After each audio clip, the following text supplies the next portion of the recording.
Have you ever spent hours, maybe days, crafting what you thought was the perfect resume? Oh, I think we've all been there. And then you send it off and it just feels like, poof, gone into some kind of digital void, like no human ever actually laid eyes on it. It's a really common feeling, and honestly, it's often the reality, even for people who are, super qualified. Right. It's not just about having the skills anymore. It's about getting past this invisible barrier first. Exactly. Many really strong applications get filtered out way before a recruiter even knows they exist. And that's exactly what we're diving into today. We want to pull back the curtain on these things called Applicant Tracking Systems, ATS, and also look at how artificial intelligence, AI, is changing the hiring game. Our mission here is to figure out why so many applications hit a wall, and maybe more importantly, how you can boost your chances significantly of actually getting noticed in this, well, let's face it, really crowded job market. Yeah, and for this deep dive, we've looked at a whole range of stuff. Guides from career services, popular job search blogs, but also, deeper research into AI ethics, expert insights. Quite a mix. Okay, let's get into it. First up, these gatekeepers, the applicant tracking systems. People hear ATS, but what is it exactly? Okay, so think of an ATS like a company's main hub for hiring. It's software. Sophisticated software, really, built to handle just the sheer volume of applications they get. Right. It's the first line of defense, digitally speaking. It sifts through everything before a human gets involved. It's basically a big, specialized database for job applicants. Kind of like CRM, but for hiring. A database. Okay. So why do companies rely on them so heavily? Is it just to make things harder for us applicants? It can feel like that, definitely. But no, the main driver is just efficiency. Pure and simple. Think about the numbers. Glassdoor found, like 250 resumes for one average corporate job opening. 250. Yeah. Imagine trying to manage that manually. It'd be chaos. Recruiters are totally swamped. Even if a resume somehow magically landed on their desk, skipping the ATS, they might only glance at it for 6 seconds. 6 seconds? Seriously? That's Yeah. barely enough time to read the name. Pretty much. So the ATS isn't just a hurdle. It's often the decider. Does this application even get looked at? Okay, so it's objective, maybe, but also sounds pretty brutal. Unforgiving. That's a good word for it. Unforgiving. It's this machine-first screening step that causes so many qualified people to just, fall through the cracks. So it filters, it sorts, and if your resume isn't talking its language, basically. Then you're out. If it can't read the format, or if it doesn't find the specific keywords it's programmed to look for, it just won't pass it along. This really changes how you need to think about your resume, doesn't it? It's not just for a person anymore. It's data for a machine first. Which brings us nicely to what we're calling the 7 deadly sins of resume rejection. These are the common ways resumes basically fail the machine test, and of course how you can avoid them. Let's start with sin number 1, the wrong resume format. This one trips people up, right? Oh, hugely. It's often people who've put a lot of effort into making it look good. Fancy designs, columns, maybe custom bullet points, text boxes, tables. Stuff you think makes it stand out. Exactly. Or even just putting key info like your contact details in the header or footer. All that stuff can completely confuse an APS. It's not looking for pretty. It wants structured data it can easily pull out. So trying to read a fancy resume is like asking the machine to read, I don't know, calligraphy when it only understands basic print. That's a great analogy, yeah. So all that visual effort might actually be counterproductive. What should people do instead? Keep it simple. Really simple. Yeah. And consistent. Use standard, easy-to-read fonts, Arial, Calibri, Times New Roman, or safe bets. Stick to a size like 10 or 12 points. Make sure your spacing is consistent. Use basic round bullet points. And definitely avoid weird alignment issues that can make whole sections like your work history totally unreadable for the system. Okay, lesson 1. Simple and clean beats fancy. Machine readability first. Got it. What's next? What about the actual words on the page? Right, that's sin number 2. Missing keywords. This is fundamental. ATS software is primarily scanning for specific words and phrases, usually pulled directly from the job description itself.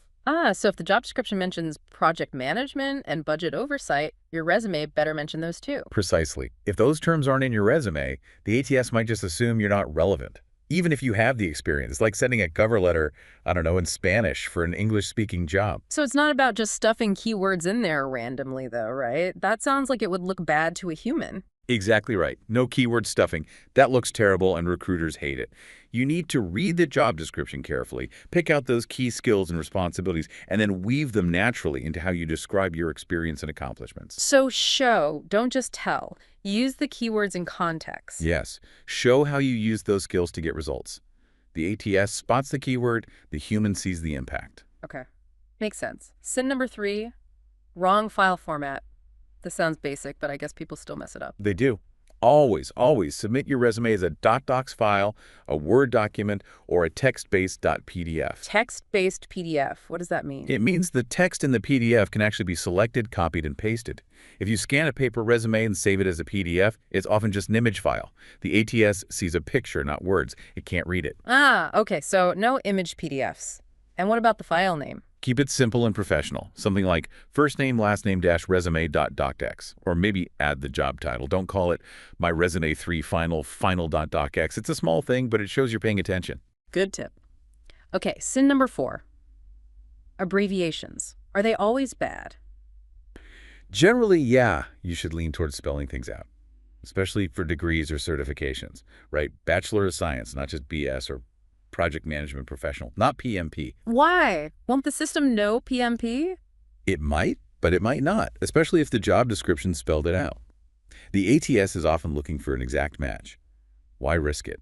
Spell it out, at least the first time you use it. Are there any abbreviations that are okay? Sure, things that are universally known, like IBM or NASA for companies, or maybe standard codes like USD for currency or NY for New York. Those are usually fine. So generally spell it out unless it's super common or you've defined it already? Exactly. And maybe check how the job description uses it. Match that. Don't make the ATS guess. Right. Okay, what's sin number 5? Another common pitfall. Missing key details. The ATS is programmed to look for specific pieces of information in expected places. Your contact info needs to be complete and easy to find. Full legal name, professional-looking email, phone number with area code, your current city and state, maybe your LinkedIn profile URL. If that's missing or incomplete. It's a potential rejection right there. The system needs that data. And what about the main sections, work experience, education? Same principle. Structure is key. For work experience, company name, your exact job title, the dates you worked there, use a consistent format like MMYYYYY. Includes the location. And crucially, describe your achievements using clear bullet points, starting with action verbs. And for education? Full degree name. Bachelor of Arts in History, not just history degree. The university name, graduation date, location. And use standard section headings the ATS will recognize. Work experience, education, skills. Not something creative like where I've worked or my knowledge. Keep it standard. Okay. Now, tricky one. Job history gaps. A lot of people have them for various reasons. How does the ATS handle that? That brings us to sin number 6. Unexplained gaps can be a red flag for an ATS. You absolutely need clear start and end dates, month and year, for every single position listed. But what if there is a gap, say for travel or study or family reasons? Explain it briefly right there on the resume.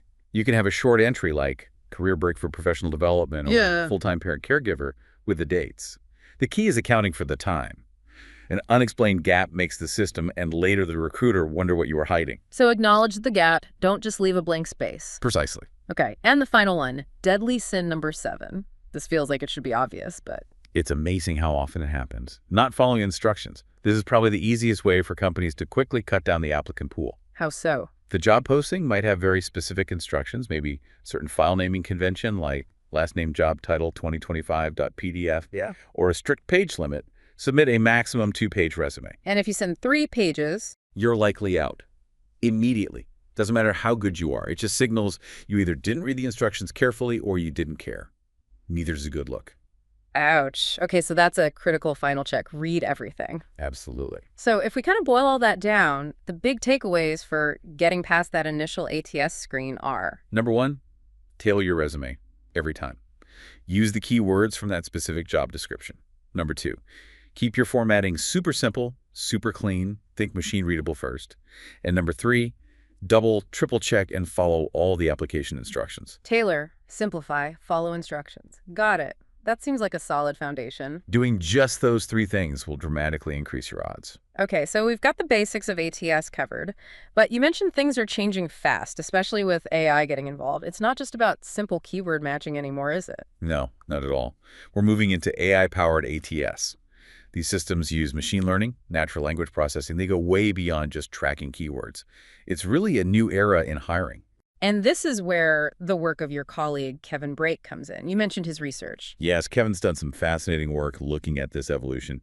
He really captures the dynamic shift. Is there a key idea from his research that sort of sums up this new landscape? Yeah, there's a quote from him, I think, puts it perfectly. He said, "We are going down a road of AI versus AI. AI is being used to apply for jobs, and AI is being used to select top applicants." AI versus AI. Wow, that paints a picture like a technological arms race in the job market. That's exactly how he describes it.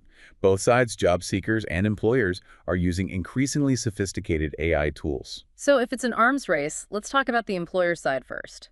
How does this AI-powered ATS help them? What are their new weapons? Well, for employers, the big wins are speed and data analysis. AI systems can crunch through mountains of resumes in seconds. They can even try to predict which candidates might be successful based on patterns humans might miss entirely. Predicting success. By analyzing data from past hires, performance reviews, resume characteristics, it looks for correlations. This can slash hiring time. We've seen cases where it's cut from, say, 6 weeks down to 2. Google apparently saved about 30% of their hiring time using AI tools. Huge efficiency gains. Massive. And what about the idea that AI can reduce bias? Is that actually happening? Well, that's the promise, isn't it? In theory, AI can focus purely on objective qualifications and ignore things like name or school, maybe reducing certain human biases. And this is but that entirely depends on the AI being trained ethically on unbiased data, which is a whole challenge in itself. Right, bias in, bias out. Exactly. But beyond bias, it definitely offers cost savings. Automating tasks like that first resume screen, shortlisting candidates, even scheduling initial interviews that frees up recruiter time and saves money. So what kind of features are we seeing in these AI recruitment tools? Oh, a whole suite. Things like AI-powered resume builders. For candidates, yes, but on the employer side, automated screening, predictive analytics trying to forecast performance, even chatbots that handle the initial interaction with applicants. Chatbots, really? Yeah, for basic questions, scheduling, that kind of thing. And big companies are definitely using this stuff. Yeah. Unilever, L'Oreal, they use AI to screen literally millions of applications. It helps them find people they might have missed using old-school rule-based filtering. Unilever processed something like 1.8 million applications with AI. 1.8 million. Wow, okay, AI is clearly making huge inroads, but we still hear about the human touch being essential. If AI is getting so good, why do we still need human recruiters? That's such an important question. Yeah. Because even the best AI has limits. Humans bring things. AI just can't replicate top-of-the-list emotional intelligence, Yeah. building a real connection. A human recruiter can read body language in an interview, gauge soft skills like communication or teamwork, understand someone's deeper motivations, build trust. An algorithm can't do that. They provide an empathy that matters in the interview experience. Those intangibles, the feel of a person. Exactly. And related to that is assessing cultural fit or team dynamics. AI really struggles with that. Is this person going to gel with the team? Do they align with the company's values? That's crucial for keeping turnover low and teams productive, and it takes human judgment. Okay, so EQ, cultural fit. What else? Flexibility, adaptability. Human recruiters can change tactics on the fly, tailor their approach to a unique candidate or situation, negotiate complex offers, build genuine relationships over time. AI is much more rigid. So the future isn't AI taking over from humans, but more like working alongside them, a partnership. Precisely. It's heading towards a hybrid model. You combine AI speed and data power with human insight, empathy, strategic thinking. AI becomes a tool to augment the human recruiter, not replace them. Right, AI handles the volume, humans handle the nuance. That's a good way to put it. Okay, let's flip back to the job seeker now. If employers are using all this AI, should you, the candidate, be using AI tools to build or polish your resume? We hear it's happening a lot, almost half of candidates, apparently. It is definitely a trend, yeah. And look, there are some real practical upsides for job seekers. The biggest one, time saving. It's huge. How much time are we talking? Instead of spending, 10, 20, 30 hours crafting a resume from scratch, AI tools can whip up a decent draft in minutes. That's a massive load-off when you're applying for multiple jobs. That alone sounds appealing. Any other benefits? Yeah, potentially improve quality too. AI is great at catching typos, grammatical errors, ensuring consistent formatting. Some studies even suggest just having better grammar and spelling, which AI helps with, makes you something like 8% more likely to get hired. 8%, just for cleaner text. Seems so. And of course, AI tools are specifically designed for ATS optimization. They can analyze a job description and suggest the right keywords and phrases to include, making your resume more likely to pass that first digital hurdle. It takes away a lot of the stress and guesswork. Okay, sounds pretty good, but there have to be downsides, right? This is where that AI versus AI thing really bites the job seeker. Using AI to apply while the company might be using AI to detect you used AI. Exactly. There are definitely risks. Yeah. A big one is just how employers perceive it. More and more hiring managers say they can spot an AI-written resume. And they don't like it. Some don't, yeah. They might see it as lazy or maybe lacking authenticity. Some might even see it as unethical, trying to game the system. And that could lead straight to rejection. It's a direct part of that AI arms race Kevin Brake talked about. Man, that's tricky. You're trying to optimize for their system, but using the tools might get you flagged. It's a real dilemma. And another issue is personality, Mm-hmm. or lack thereof. AI resumes can sound really generic. They often lack that unique voice, the compelling stories, the specific examples that make you stand out from hundreds of other applicants. It lists facts, but doesn't tell a story. Pretty much. It struggles to connect the dots in a way that feels human and compelling. And I've also heard concerns about accuracy, that AI might just make stuff up. That's a serious risk. AI tools can sometimes misinterpret your experience or just generate outright false information. Maybe it enhances your role, turning assisted with Project X into led Project X. Whoa, that's not good. No. If an employer catches that, it completely destroys trust. It could mean unqualified people get interviews, wasting everyone's time, or worse, someone gets hired based on misinformation. Big problem. So even if you use AI as a starting point, you absolutely need to review, edit, and personalize it heavily, make it yours, and make it true. Absolutely critical. And there's another related issue. Keyword stuffing, ironically. While AI tries to hit the keywords for the ATS, it can sometimes go overboard, just packing in buzzwords without any real context or examples. And recruiters hate that. They do. Something like 6 out of 10 recruiters see excessive buzzwords as a major resume fail. It just looks robotic. It doesn't actually tell them anything useful. Okay, so it's a powerful tool, but definitely needs careful handling and a strong human touch. Use it as an assistant, not the author. Good advice. So given this whole AI versus AI situation, how are employers adapting their strategies? And what does that mean for you, the listener, trying to navigate this? Well, smart companies are definitely adjusting. Many are putting out much clearer guidelines for resumes now. They're explicitly asking for concrete examples, specific achievements, things that show your unique contribution. So they're pushing back against the generic AI stuff. Exactly. They want the human element. Some companies are even starting to encourage candidates to just be transparent. Did you use AI to help with this application? Just asking up front. Interesting. What about alternatives to the resume itself? You mentioned skills tests earlier. Yes, this is a really big shift we're seeing. More and more employers are using skills-based assessments before they even look closely at resumes. Why? Because they're finding these tests are actually much better predictors of job performance than a resume is. Something like 94% of employers agree on that. Plus, it helps reduce bias by focusing on actual abilities, not just pedigree or keywords. That sounds like it could be a real game changer for applicants. Your actual skills matter more than just how well you write a resume. Potentially, yes. It could really level the playing field, giving people a chance based on what they can do, not just where they went to school or how well they gamed the ATS. Some people are even talking about whether resumes might eventually become obsolete altogether, replaced by more direct assessments. Wow. The death of the resume. That's a bold thought. Okay, so putting it all together, for our listeners navigating this right now, what's the best strategy for success? Okay, first, leverage AI tools, sure. Use them for the grunt work, checking grammar, suggesting basic formatting, maybe identifying some keywords, but always personalize it. Inject your own voice, your specific stories, your concrete achievements. Humanize the AI output. Exactly. Wait. Second, keep focusing intensely on tailoring. Customize your resume for each specific job. Weave those keywords in naturally with real examples of your impact. No generic applications. None. Third, be aware of those other screening steps. Things like those automated knockout questions some systems use right at the start. Answer them carefully and honestly. What are knockout questions? They're often simple yes-no questions about required qualifications, Yeah. like do you have 3 years of experience in X, or are you authorized to work in Y? If you answer no to a requirement, the system might automatically screen you out. Gotcha. Be careful with those. Yep. And remember, even if you have an in at the company or referral, your resume probably still goes into the ETS first, so all the formatting and keyword rules still apply. Good point. Don't skip the basics, even with a connection. Right. And finally, maybe most importantly for the future, keep building your actual skills. Be ready for those skills assessments because they're likely to become more and more common. Focus on what you can demonstrably do.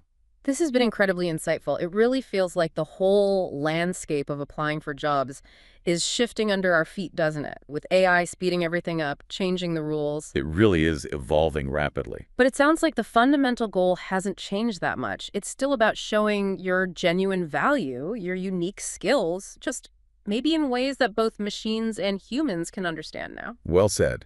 It's about blending smart strategy using the tech wisely with authentic self-representation. Which leaves us with a fascinating question to ponder, doesn't it? As AI keeps getting smarter, will hiring become less about what you write on your resume and much more about what you can actually prove you can do? That's the big question hanging over the future of recruitment, I think. Something for all of us to keep watching. It's definitely food for thought. And if you're looking for tools to help you navigate this right now, there are resources out there. Websites like scale.jobs or Mocha HR offer free tools for checking your resume against ATS principles, managing applications. And platforms like Test Gorilla really showcase that move towards skills-based hiring we talked about. Worth looking into. Absolutely. So if you found this deep dive useful, maybe learn something new about tackling the modern job search. Please do give us a like or maybe drop a comment. We genuinely love hearing your own experiences and thoughts. What's worked for you? What challenges are you facing? Yeah, let us know. Thanks for tuning in.